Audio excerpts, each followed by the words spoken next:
আমরা এমন বাংলাদেশ দেখতে চাই যে বাংলাদেশে আর স্বৈরাচার সরকার থাকবে না। জনগণের জন্য সরকার চিন্তা করবে, জনগণের জন্য সরকার কাজ করবে, সরকার হবে জনগণের। আসলে এনসিপি ঘোষণা হওয়ার পরে খুব অল্প সময়ের মধ্যে তো জিনিসগুলো হইছে, তো আরেকটু সময় পাইলে ওইটা হয়ে যাবে, একটু সময়ের দরকার। ৭২-এর সংবিধান আমরা চাই না, আমরা বিচার সংস্কার আমরা এগুলো চাই, গণপরিষদ নির্বাচন চাই। এটা মানুষের যে জুলাইয়ের যে আকাঙ্ক্ষা একটা স্পিরিট এটার জন্য বজায় থাকে। এই জন্য আমরা এই শহীদ মিনারে আমাদের আশা, আমাদের আজকে এই নির্বাচনী ইস্তেহারের মাধ্যমে আমাদের এই একটা পরিষ্কার হয়ে যাবে যে আমরা আমাদের বাংলাদেশ নির্মাণের জন্য, সুসংগঠিত করার জন্য বাংলাদেশ জনগণ যেন, জনতা যেন বুক খুলে যেন কথা বলতে পারে, জনগণের মাঝে যেন কথা বলতে পারে ন্যায় ভিত্তিক এবং কোনো যেন বৈষম্য না থাকে, সেই বৈষম্য দূর করার জন্য আমাদের আজকে ইস্তেহার। জাতীয় নাগরিক পার্টির পক্ষ থেকে আমরা বাংলাদেশ এই জনতা এবং সবাইকে আমরা ধন্যবাদ। বিগত 1 বছর ইতিমধ্যে হয়ে গেছে, জুলাই সনদ আমরা এখনো পাইনি। আমরা সংগ্রাম চালিয়ে যাচ্ছি এবং আমাদের সাথে জাতীয় ঐক্যমতে দেশের বিদ্যমান দলগুলো সকলে ঐক্যমত হয়েছে জুলাই সনদের ব্যাপারে।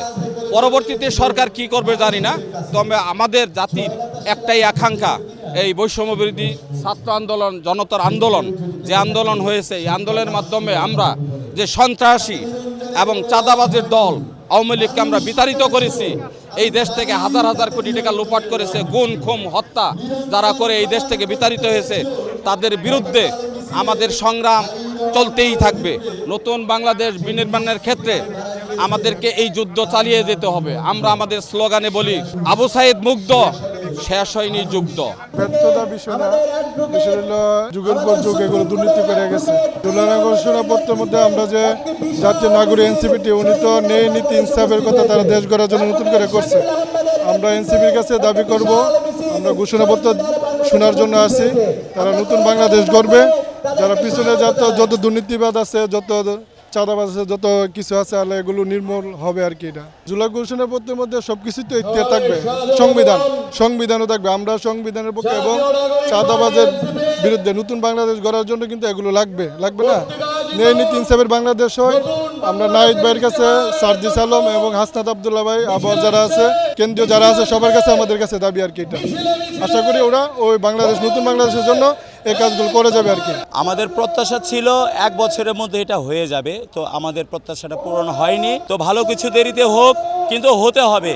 যে পর্যন্ত এটা না হবে সে পর্যন্ত আমরা আমাদের আন্দোলন চালিয়ে যাব। তো আমরা ইতিমধ্যে জানতে পেরেছি যে 5 তারিখের মধ্যে এটা ঘোষণা করা হবে, কিন্তু আমরা জুলাই সনদের আইনের ভিত্তি চাই এবং নতুন বাংলাদেশ বিনির্মাণের জন্য যে রাজনৈতিক সংস্কারগুলো দরকার, সেই সংস্কারগুলোর মাধ্যমে, জুলাই সনদের মাধ্যমে এবং বিচার প্রক্রিয়া সম্পন্ন হওয়ার মাধ্যমে নতুন বাংলাদেশ বিনির্মাণ, এর মাধ্যমে আমরা সামনের দিকে এগিয়ে যাব।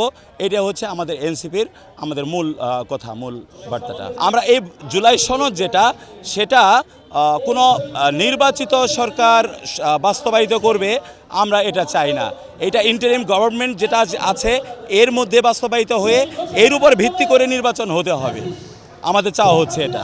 আজকে যে জুলাই সনদ ঘোষণাপত্র এবং নতুন দলের যে একটা ইশতেহার, মানে মানুষের যে দাবি দেওয়া, তারা জুলাইয়ের এই 1 তারিখ থেকে 31 তারিখ পর্যন্ত যে জনগণের কাছে গেছিল, জনগণের ভাষ্যমত কী ছিল, জনগণের ইচ্ছা আকাঙ্ক্ষা চাহিদার জায়গা, যেটা গত 17 বছর তারা পায়নি, সেইটা তারা কিভাবে এই আমাদের যে নতুন দলের মাধ্যমে তারা প্রকাশ করবে।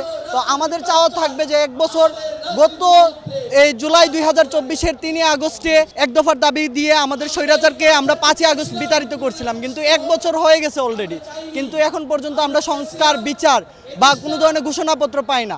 এটা আসলে আমি মূলত এই যে অভ্যন্তরীণ সরকারকে আমরা এটার দায় দিব না, কারণ হচ্ছে একজন অভ্যন্তরীণ সরকার উনি একা পারে না কোনো কিছু পরিবর্তন করতে। ওনার সাথে যেই অবকাঠামোগুলো আছে, দেখা গেছে সরকার ডাউনের পরপর বিভিন্ন শ্রেণী পেশার মানুষ তাদের পাওয়ার খাটিয়ে ওই জায়গাগুলোকে দখল করে নিয়েছে। তো আসলে আমি বিষয়টা এইভাবে দেখতেছি, যদি সকল প্রকার ওই রাজনীতিবিদরা সহযোগিতা করতো, তাহলে হয়তো আজকে ঘোষণাপত্র পাইতাম, সনদ পাইতাম এবং নতুন বাংলাদেশের যে একটা অবকাঠামো সেটা পাইতাম।